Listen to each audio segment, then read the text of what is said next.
नमस्कार, मैं गौरी वर्मा। देख रहे हैं आप सी न्यूज़ भारत। बॉलीवुड में प्रसिद्ध गायक रहे राहुल फाजलपुरिया को जननायक जनता पार्टी ने गुरुग्राम से अपना लोकसभा प्रत्याशी बना दिया है। लोकसभा प्रत्याशी बनाए जाने के बाद पहली बार वो रेवाड़ी पहुंचे। वहीं उन्होंने जनसभा को संबोधित किया। इसके बाद उन्होंने मीडिया से भी बातचीत की। मीडिया से बातचीत के दौरान राहुल फाजलपुरिया ने कहा कि राजनीति में भले ही उनका कुछ खास अनुभव नहीं है, लेकिन समाज सेवा वो शुरू से ही कर रहे हैं। अहीर रेजिमेंट को लेकर भी जेल में रहकर आए हैं। जनता मूलभूत सुविधाओं की कमी से आज भी जूझ रही है। 10 साल पहले डिफेंस यूनिवर्सिटी की घोषणा हुई, लेकिन आज तक वो पूरी नहीं हुई। चुनाव के कारण ही एम्स को लाया गया है। हरियाणा में भी फिल्म सिटी बनाना मेरा सपना है। और उन्होंने क्या कुछ कहा है, सुनवा देते हैं। बहुत बहुत धन्यवाद जी। रेवाड़ी में और जो मेरे बड़े बुजुर्गों ने, आज रेवाड़ी की पूरी जनता ने मेरा स्वागत किया, मैं उसके लिए हाथ जोड़ के उनका बहुत बहुत धन्यवाद करना चाहूँगा। वो सवाल जी जनता जानना चाहती है। जी देखिए, बॉलीवुड में वो राजनीति जी दिन रात जी बॉलीवुड का एक्सपीरियंस राजनीति में कैसे काम करता है, ये जनता पूछना चाहती मैं सर बॉलीवुड तक भी मैं संघर्ष करके ही पहुंचा हूँ। मेरे परिवार में किसी ने कभी माइक भी नहीं पकड़ा था और मैंने एक छोटे से गांव से निकल के हॉलीवुड तक काम किया, बॉलीवुड से भी आगे गया। और मैं शुरू से उन हर समस्याओं से जूझता आया हूँ जो एक आम जनता का, एक आम व्यक्ति जूझता है। हर सामाजिक कार्य में मैं जुड़ा रहा हूँ, चाहे मैं बॉलीवुड में मैंने काम किया हो, चाहे हॉलीवुड में किया हो। हर उन सामाजिक चीज़ों से कनेक्ट रहा, हर उन समस्याओं का मैंने सामना किया। चाहे वो रेजिमेंट का मुद्दा रहा हो, उसमें भी हमने हवालात में रात काटी है, मुकदमे लगवाए हैं। किसान आंदोलन था, जब भी हमने आगे बढ़ के प्रोटेस्ट में 1 महीने तक मेहनत करी, गाने बनाए, तो वहाँ पे भी सरकार ने मुकदमे लगाने का काम किया। चाहे वो बच्चियों के साथ बलात्कार हुआ था यूपी में, जब भी हमने प्रधानमंत्री को 1000 चिट्ठियाँ लिख के एनकाउंटर की डिमांड करी थी। तो हर मुद्दे के साथ मैं कनेक्ट रहा हूँ। मैं राजनीति का मेरे को अनुभव नहीं, लेकिन मेरे को सामाजिक कार्यों का बहुत अच्छा अनुभव है, समस्याओं को सुलझाने का अनुभव है।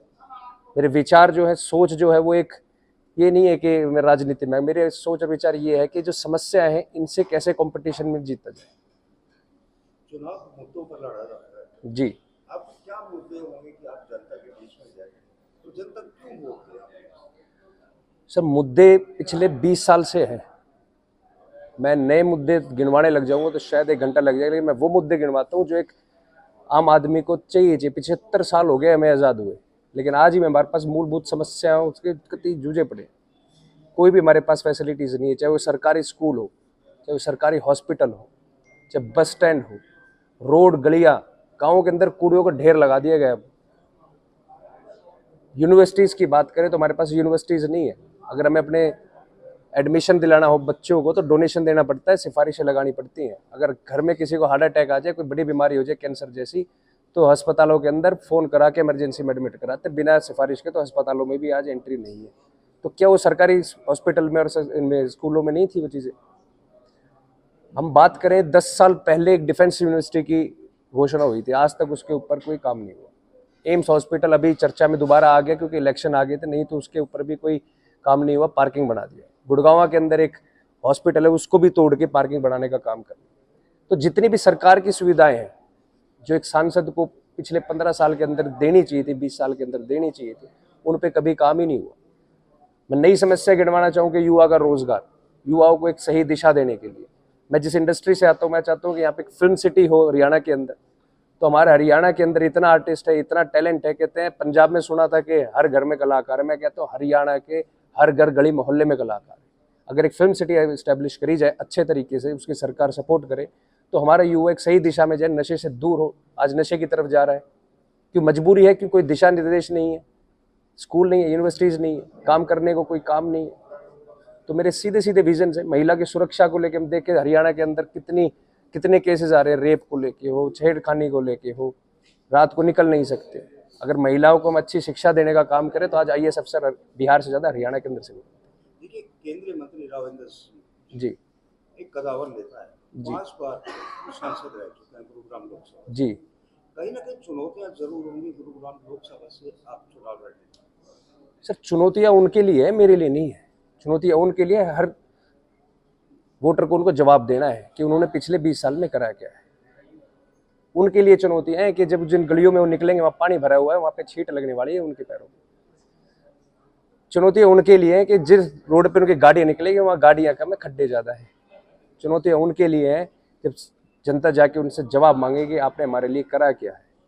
सुनने में आया कि मैंने उनके जो गोद लिए हुए गांव हैं उनके अंदर लोगों ने वो आवाज़ उठाई है कि हमारे गाँव के अंदर पानी की समस्या, रोड की समस्या आज तक देखा नहीं। जो उनके गोद लिए उनके अंदर जब कुछ वो कार्य नहीं कर पाए तो पूरा गुड़गांव लोकसभा की कहाँ से जिम्मेदारी ली।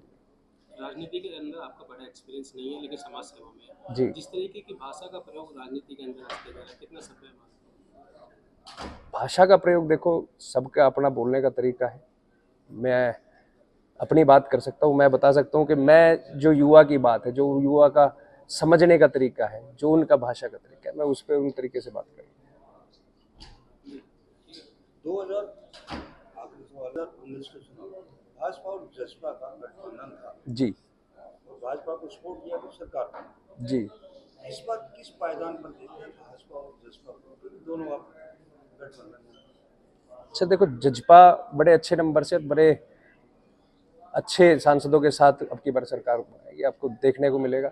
क्योंकि ये लड़ाई, मैं अपनी लोकसभा की बात करूं तो मैंने देखा कि कुछ झूठे अफवाहें चलाई जा रही है, मोदी लहर 400 पार, तो वो सब अफवाहें हैं। पिछली बार 375 चलाई थी, जब जाके कहाँ आंकड़े थे आपने देखे थे, तो ये सिर्फ हवाएं हैं। अब बिल्कुल स्तर पे आपने सर्वे किया होगा, हमने भी अब जब लोगों से मिल रहे हैं तो उनके पता लग रहा है।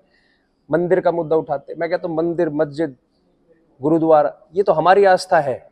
ये बनाने के लिए तो हम इतना दान दे देंगे कि सरकार की जरूरत ही नहीं है। सर, कारण क्या है कि जसपा को दूसरी पार्टी में चले गए? आना जाना लगा रहता है, सोच विचार की है, उनके विचारों में कोई कमी रही होगी तो इधर से उधर जा रहे हैं। अच्छे विचार वाले हमारे पास आ रहे हैं। भ्रष्टाचार बहुत बड़ा मुद्दा है जी। कैसे, अगर आप राजनीति में आते हैं तो इस पर कंट्रोल कर पाएगी पार्टी? इस पे पूरा कंट्रोल करेंगे और हमारा मेन मुद्दा भी यही रहेगा कि भ्रष्टाचार बिल्कुल ना हो हरियाणा के अंदर, क्योंकि युवाओं को सही दिशा दिखानी है, युवाओं को सही रास्ते पे लेके जाना है, तो हम भ्रष्टाचार के ऊपर भी अच्छा काम करेंगे। चलिए हमसे बात करते हैं। ठीक है। Thank you. रेवाड़ी से सी न्यूज़ संवाददाता चैन सिंह की रिपोर्ट।